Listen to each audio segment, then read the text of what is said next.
Hello everyone, my name is Nicole Badstuber and I'm here today to talk about the railway network here in Great Britain.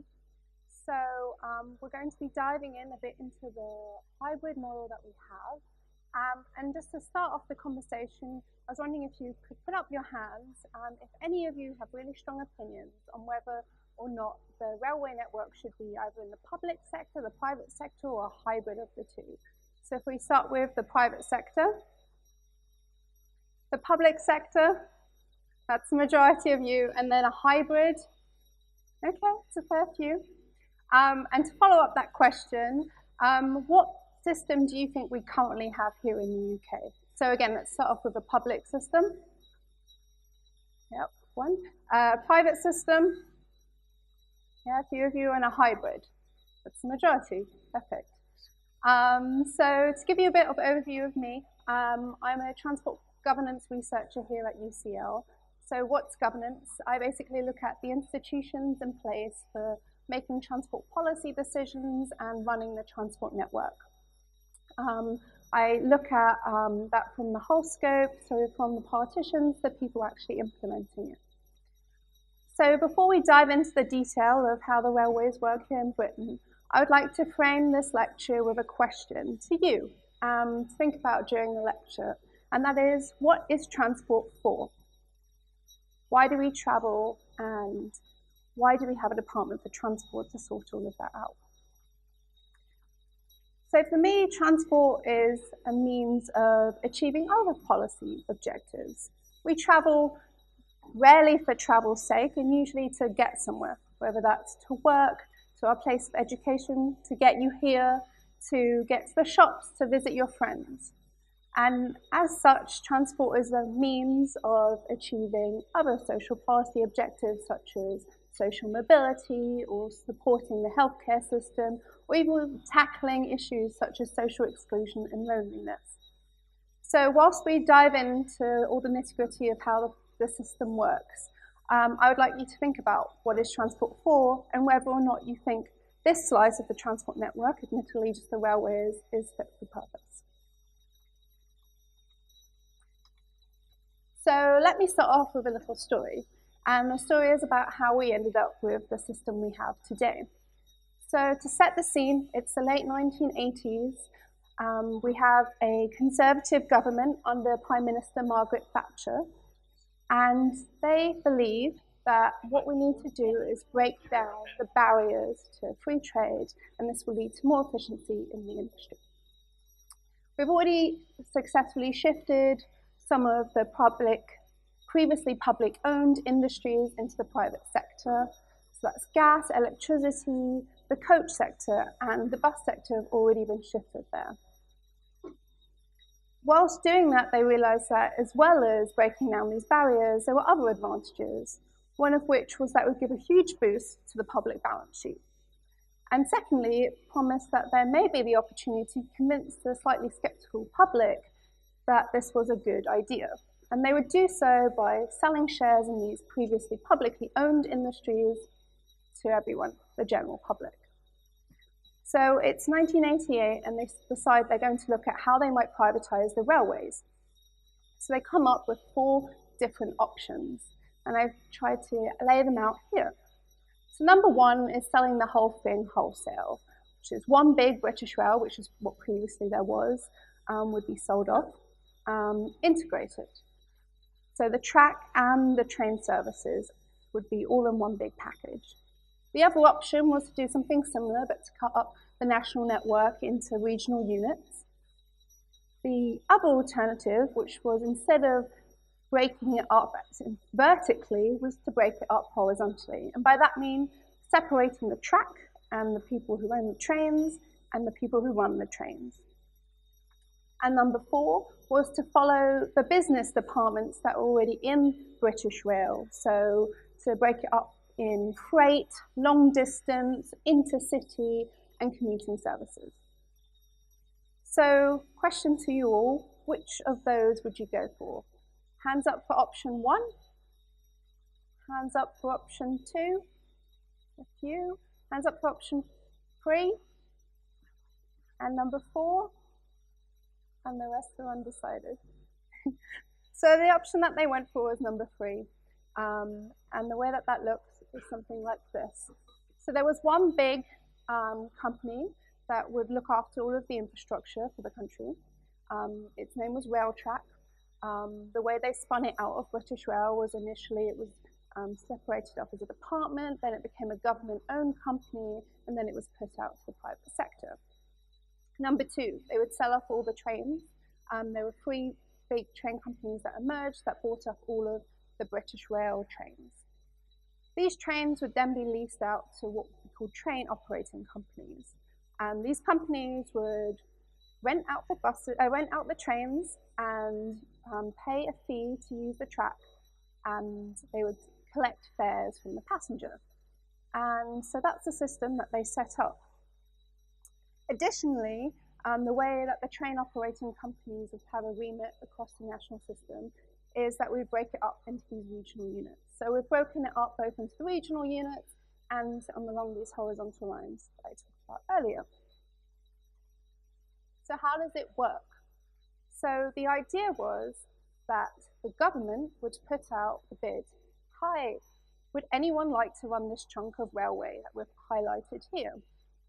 Some of the railway was a profitable system. So different companies would bid, and the person who bid the most to run that system would usually get the contract.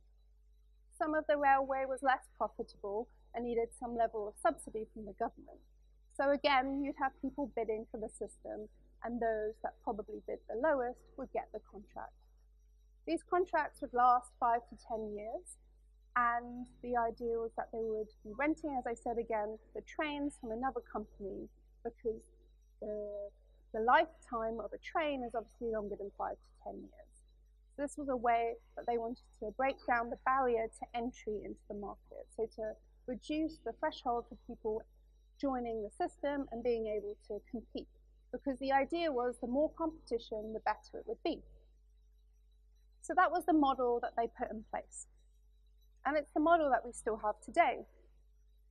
But today we have more of a hybrid, and so many of you already knew that coming in, which is great. And basically we didn't really have this private sector retaining control over the railways as it was set out for in the 1990s. So we still have one big company which is in charge of all of the infrastructure, and that company is called Network Rail. So as I said previously, the company was called Railtrack. So what happened to Railtrack? So Railtrack ran into a few problems. There were a number of railway crashes in the late 1990s and early 2000s, which highlighted the lack of maintenance to the system. There were also some financial difficulties that it faced, and it basically filed for administration asking the government for financial support, and then paying out shareholders a large dividend, which wasn't a great narrative to sell to the public. So in 2002, we got a new company called Network Rail. Initially, Network Rail was just supposed to take over all of the assets of Railtrack, and it was going to be a private company, but it was a not-for-profit company. However, in the years that followed, the level of subsidy that the government gave meant that under EU rules, it had to be reclassified as a public entity. So in 2014, Network Rail came back onto the public balance sheet. It came back onto the public balance sheet with about £30 billion of debt. Since then, that debt has soared, and it's anticipated to reach 50 billion by the end of 2019, which is these sort of control periods in the railway sector. So that's 5-year units that they calculate. So number one, the railways, their track is now in public ownership. So what happened to the train companies that owned all the trains? Well, they're still mainly in the private sector. They're usually investment funds or these rolling stock companies that already existed beforehand, and they own most of the trains. However, some of the trains are now being bought by government, and most recently, most of the trains have. So some of the intercity trains have been bought by the government directly, also some of the Thameslink trains and Crossrail. We also see that the public sector is in the train operating companies. So this is one of the big arguments that those who advocate for rail nationalisation use, which is that the majority of the railway in Britain is already run by other national governments. So these are subsidiaries of other European states and also MTR, which is a Hong Kong company, who run most of the railways here in the UK. There is still some private sector involvement or direct private sector involvement, and most notably that is Virgin Stagecoach, which is currently in the news as of today and since November. So basically what I'm trying to illustrate here is that we have a very hybrid mix of a system. So this is to give you an overview of what the railway network looks like today. We have 19 operators, and the majority of them look at sort of these regional units that I was trying to illustrate earlier. They're a lot out of London, based in the commuter belt. There is also a mix between those that are sort of serving commuter areas or regional areas and long-distance franchises. The one big long-distance franchise is the East Coast Mainline. There's also the West Coast Mainline. Both head up to Scotland, to Glasgow and Edinburgh. So there's 19 operators, and there's actually two types of operators. So one of them we've already talked about, which is the franchises, and the other one is what is called open access operators. Open access operators basically are companies that have identified that chunks of railway aren't being used to their full capacity. So they put in a bid to government saying, hey, we think we could use some of this spare capacity that you have on some of your railway lines, and we're going to run a few services, and those will complement the existing franchising system. So there are 4 at the moment. One of them is Heathrow Express. The other is Eurostar, which uses some of the South Eastern Railway network. And then there's also 2 from London up to the north, which are Great Central and Hull. And those last 2 are basically there to compete with some of the wider franchises heading up from London up north. So to talk about the franchises again, so we have 15 franchises. 9 of them followed the sort of model that we were talking about earlier. So there was competition for the market. So what is competition for the market? So the idea there is that instead of you, for instance, going near Warren Street and deciding whether you're going to go to Sainsbury's or Tesco's, competing between the two, competition between the two, Tesco's or Sainsbury's will bid to run all of Bloomsbury's grocery stores. So that is what happens in the rail franchising model. 9 of the current franchises were awarded in this way. There was various rail companies, and they compete with their bids, as I talked about earlier, usually the lowest or highest bid, depending on subsidy or surplus, winning, and then being awarded that contract. However, 40% of the current franchises are actually awarded by direct award. So what's direct award? It's basically a contract extension that is given to the incumbent railway franchising company to just continue running the rail. So maybe people might say that's the worst of both worlds, because it's no longer having the competition, but also the profits that are being made are not going back into the system. This is a number that's actually gone down. If you look at some schedules, which are these franchising timelines looking forward in the future, only 2 years ago, 12 out of 16 were directly awarded. So what I want to breeze through now quickly is how do the costs work and where do these various actors get their money. So let's first talk about the train operators. So as I said, they have 2 main costs. One which is hiring the rolling stock, hiring the trains. Rolling stock is the term used in the sector. And then they pay to use the track. And they do this because that is the model that was set up for the track maintainer, Network Rail, or previously Rail Track. That's how they were supposed to make money. They were going to charge the train operating companies a fee to use the track, and in return they would maintain and keep it up. So where do the train operators make their money? Well, 3/4 of their money comes from passenger fares, and about 1/5 of the money comes from the government. They then, again, as I said, pay out their money to the train owners and the track operator, track owner. So just to give you a brief overview, so there we are, three-quarters of the train operators' revenue comes from the passenger income, about a fifth from the government subsidies, and then they also make some funds from owning property and selling things in their stations. Then their costs, you have, of course, staffing costs, which amount to nearly a quarter, fuel costs or just upkeep of the trains, so fuel costs and the cost of hiring those trains, which comes to about a sixth.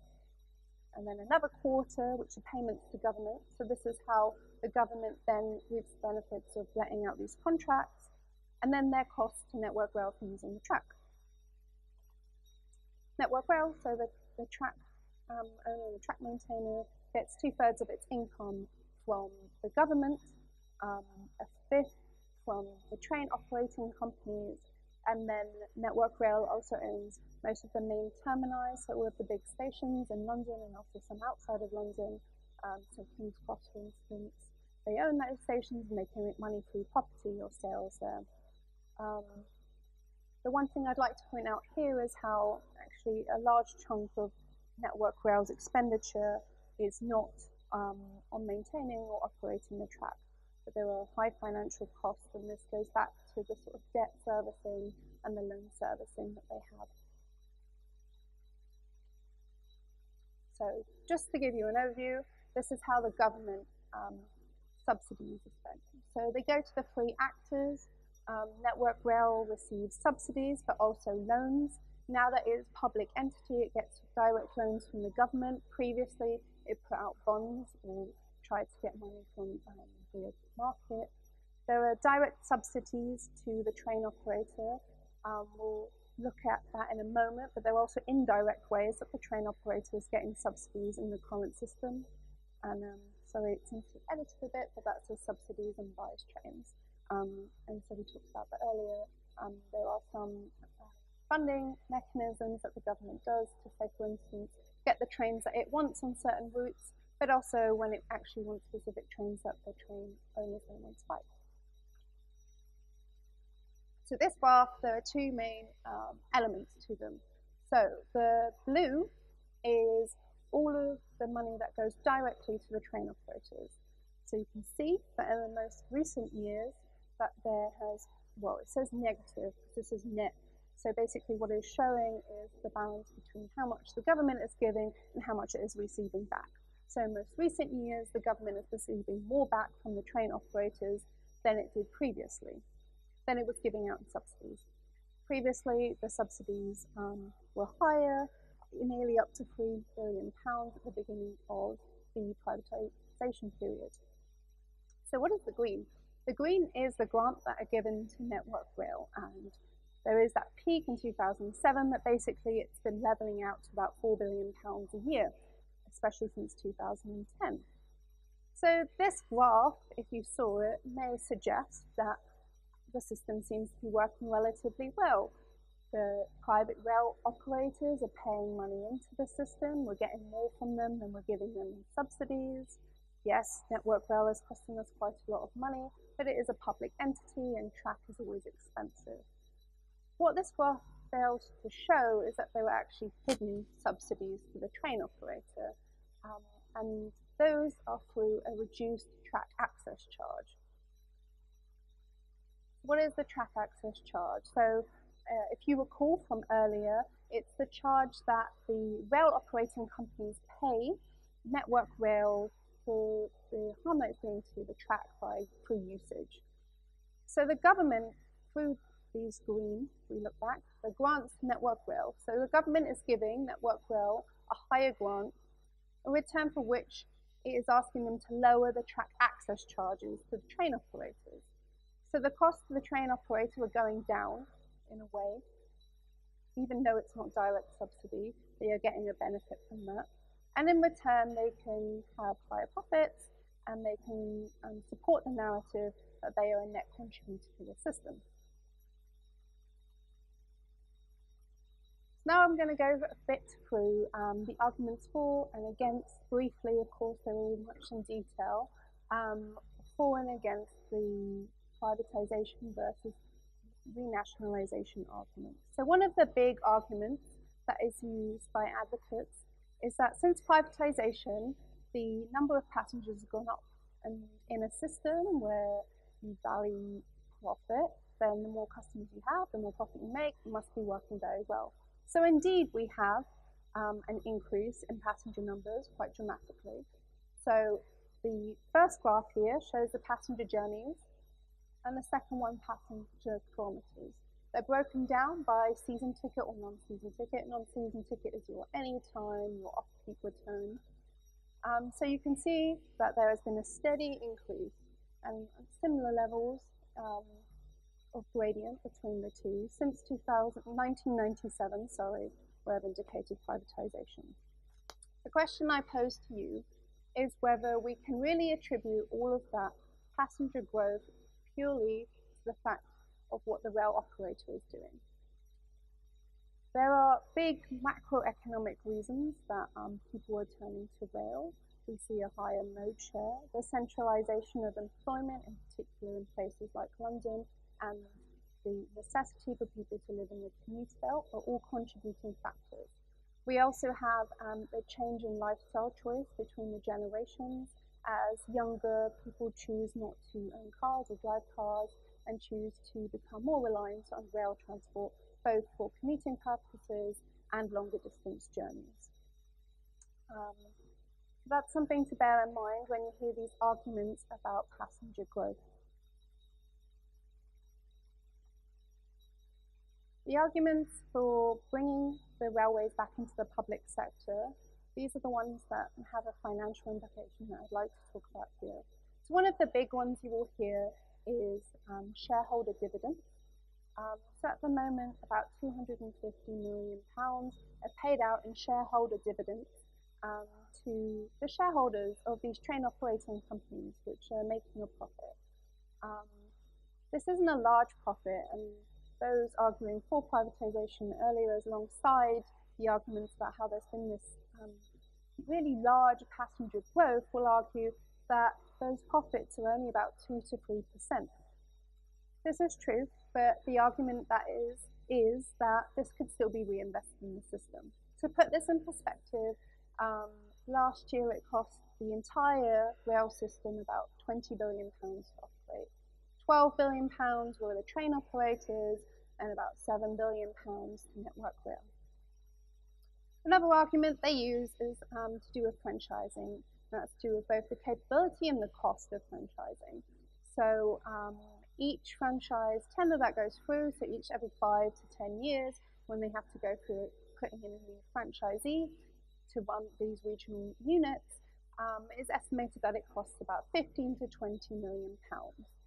Having the in-house capability at the Department for Transport to manage this is also estimated to cost a few million pounds.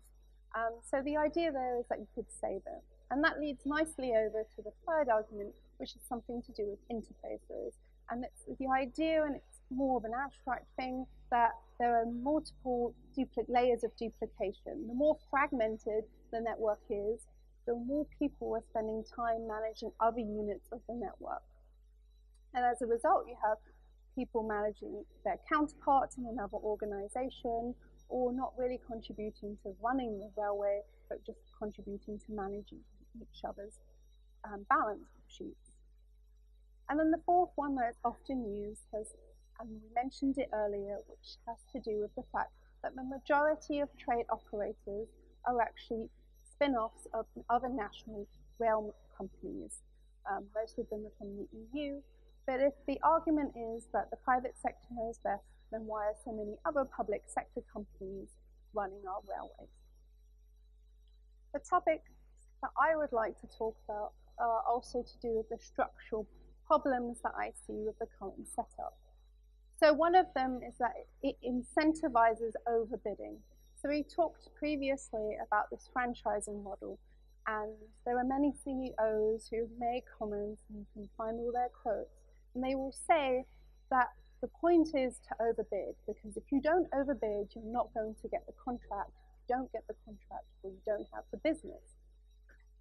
So it encourages you to overestimate the passenger numbers, to underestimate your costs, to make yourself more prone to the volatilities in passenger numbers. And that also leads to this idea of risk management, and it's to do with the fact that even if they do drop out of a contract, and we will talk about the East Coast Mainline in a minute, even if they drop out of the contract, that there aren't really huge repercussions for them to do that. Often they can still bid for other contracts, they can still get directly awarded contracts through the system where they just get a contract extension. There aren't huge cost implications, and that has also to do with the franchising model, putting sort of teaser rates and bonuses at the beginning of these contracts to encourage people to bid and encourage them to go into a market or a regional unit that they haven't done before. So they're structurally incentivized to overbid. Now we also see the erosion of actual competition. So the really simple idea is that the more people are competing for your business, the better the services that you will receive. And that's because there's so many people bidding for it that they'll have to up their game each time. What we've been seeing recently is that there's actually very few people bidding to run these franchises. Often only 2 companies are bidding. Some of the companies that were previously involved in rail franchising have stepped away, such as National Express. And so the fewer people we have to bid, the worse the offer is surely going to get, because who do they really need to outbid? And then, as I said, this risk misalignment. And that is to do with the fact that in the end, the government can't let the railways fail. It will have to make sure that there is some service being run. It can't just let lots of commuters be stranded, or it cannot allow certain parts of the railway not being serviced. So at the end, the government still has a whole lot of risk. And the entire idea of putting it out to the private sector was that by putting it out, they would take on some of the risk, and in return for taking on some of the risk, they had the potential to make profit. But if we're offering them something where we still have all the risk, and they make the profits when it's a good year, but in a bad year, they aren't going to have to really suffer any consequences, this doesn't really seem like a system that's working too well. So moving on to the topic of the day, you may have seen yesterday there was news on the East Coast Mainline. There have been 3 private operators running on the East Coast Mainline since 1995, when it was put out to the private sector. Each one of these private companies has basically walked away from their contract. First, we had Great North Eastern Railway, then we had National Express, and today we have Stagecoach Virgin. All of these companies massively overestimated the passenger numbers on their railway line. They overestimated the profits that they would make, and in return, when they were up to pay these payments to government, they didn't have the money. In 2009, when National Express was in this position, the government decided that it would instead itself run the railways. And from 2009 to 2014, it did so. And it did so as a directly operated railway. And this is the railway of last resort. So when there's no franchisees left, or when we have a competition where there's not enough competitors, the government can step in and run the railways. And as I said, it did so between 2009 and 2014. This brought £1 billion into the Treasury balance sheets and had some of the highest customer satisfaction on the line. In 2015, the government decided that it wanted to put it back out to the private sector. And Stagecoach Virgin took over. Within less than a year, there were reports of them already struggling financially. In November, you heard how they were going to cut their contract short. So they had an 8-year contract, and they were supposed to pay £3.3 billion back to the Exchequer in return for that over the period of that contract. In November, that contract was proposed to be cut short to 2020, and now the government has admitted that it will either have to directly run the railways or it will get Stagecoach Virgin to run the contract at a non-for-profit basis until a new franchisee is found. For me, this is a story of where you can see that they are continually overbid. The one company that has been successful is the one that was the government. And that is not necessarily just because it's the government, it's because they didn't overbid. And they returned a service that was acceptable to the customers at some profit to the exchequer. So you may have heard a lot of proposals of bringing back the railways into public ownership, or re-nationalising the railways, as it's called. So the Labour Party put this into their manifesto, and they want to bring the railways back piece by piece as franchises expire. This is probably the easiest way of doing it, and it's also a way of doing it without having to pay the current train operating companies to back out of their contracts. So here again you have the various railway franchises, and the idea there is that as they expire or we reach some sort of break in the contract, whether that is one that was already integrated into the contract or because the train operating company is failing on its promises, that those companies, that chunk of railway could be brought back into the public ownership. That could be run by some sort of directly operated railway structure, or by setting up public companies that compete with the private companies to get franchises. So as we looked at earlier, Network Rail is already in public ownership, and a lot of trains are already being bought directly by the government, but it could continue to do that going into the future, and again piecemeally take over that part of the sector. There are two, I should say, hurdles rather than obstacles here. Number one is the Railway Act of 1993, which was the act that kick-started the privatisation experiment here in Britain. It has a paragraph 25 in which it stipulates that neither local authority or, for instance, Transport for London or any other public company could run the railways or compete on a franchise. Another package of legislation that makes it slightly more tricky is EU rail packages. So we're on to our fourth EU rail package at the moment. And these are large legislative bundles set out by the EU.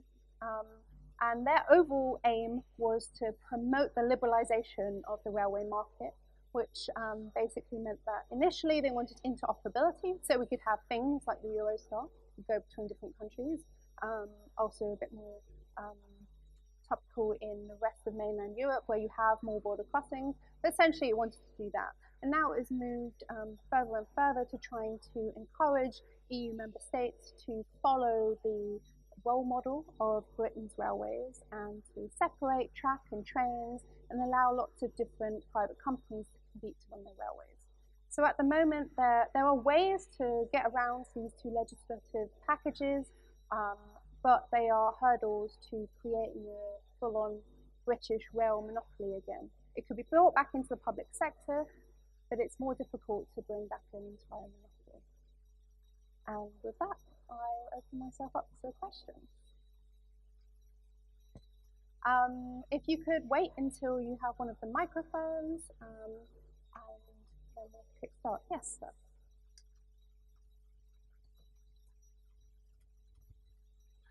Thank you. What direct evidence, if any, is there that the increased passenger numbers since privatisation are attributable to privatisation? As far as I know, there are none. I think you would try to turn, if you were advocating that, you would try to turn to statistics on customer satisfaction levels, which would try and back you up. But I think that you have to bear in mind there as well that the expectations of a system before privatisation and one we have now, our expectations are different. So yes, there are no direct, yeah.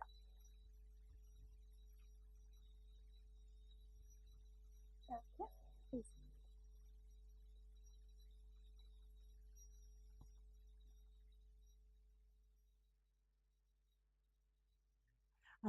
To what extent is the massively inconvenient and incomprehensible ticketing system for passengers attributable to this multiplicity of operating companies?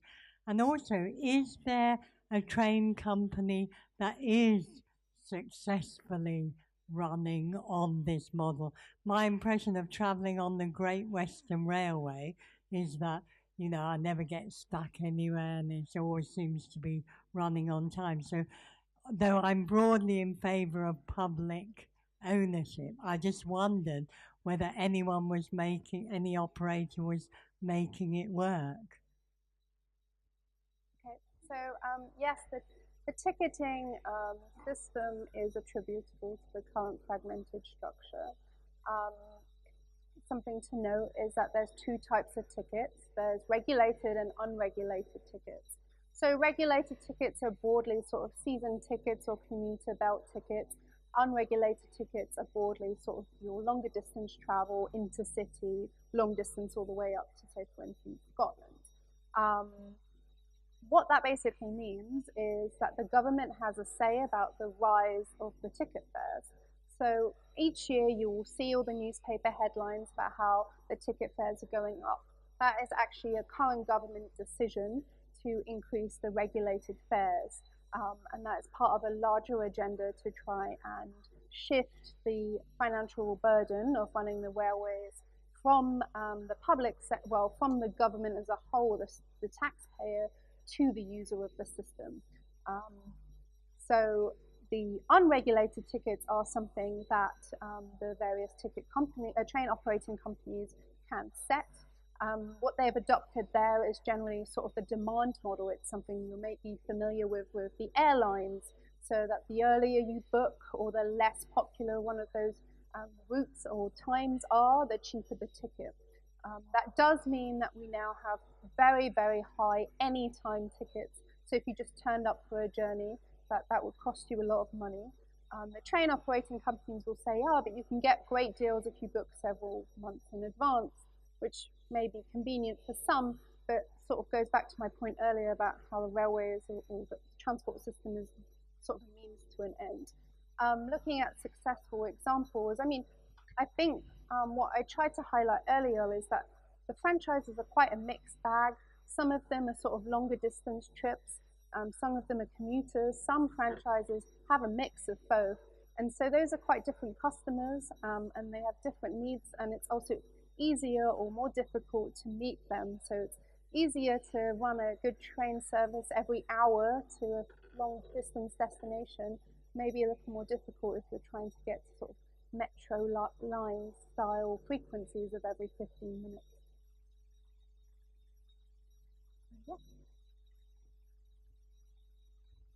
Just to pick up on this lady's point you just mentioned about successful franchise, I think one of the most highly rated currently is Chiltern Railways, which is the Deutsche Bahn government. Nothing much more to add than that, just to point out one that might be perceived as successful by some. Any more questions? Yes, up there.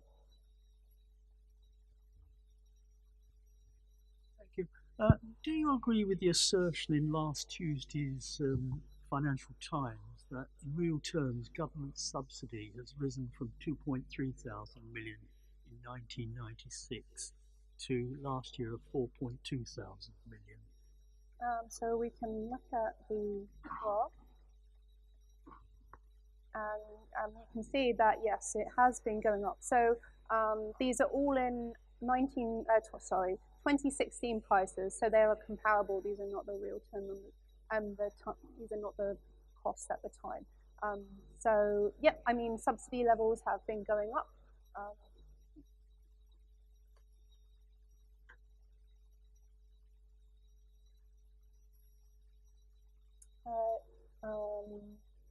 Net. I've taken out some smaller grants that that will probably be included there. So I've taken out the HS2 and the Crossrail grant simply for simplicity of showing this, and since those were only shorter term projects. And that will probably put it above, will put it at the figure that you're referring to, 4.2 billion, yes. All the way up there. Thank you, fascinating. When discussing re-nationalisation with people, you always get asked, or they always state, well, it was terrible, in the 70s, look at what happened. What is different, if you can point to anything particular, between the success of the East Coast Mainline and failures of the past that we don't need to do again? I mean, could it really work, I guess is what I'm asking. Yeah. So I think a big difference between the 1970s and today is that the context of the 1970s is following the Dr. Beeching report that you may be familiar with. So basically this was a report put out and they recommended that we cut a lot of railway lines. And this is to the backdrop of falling mode share, so a falling percentage of people using rail versus other modes of transport. And people thought the future was privatized cars. And so they didn't think the railways needed investing. They sort of were running it on empty. And now I think that changes a lot. We have rising mode share in rail. We have, I think, some level of consensus that we need to invest in this, and that in particular we need investment in the infrastructure to avoid things like what happened with Railtrack with the rail crashes, that safety is important, and that we need to maintain our existing infrastructure, otherwise obviously we can't run all the services we're already used to today. So I think there is a level of consensus there. Also, how the sort of work and life, how that's structured with the centralization in cities of employment and commuter belts, you can never get that many people in on any other mode share. Okay, one more question. Here, please. Thanks. If you were to compare the current model with completely having it back under government control, which would be the most cost effective? So at the moment government's paying subsidies but getting a little bit of profit, but if they owned it all then they would be subsidising it all but getting more of the profit. So which would be most cost effective?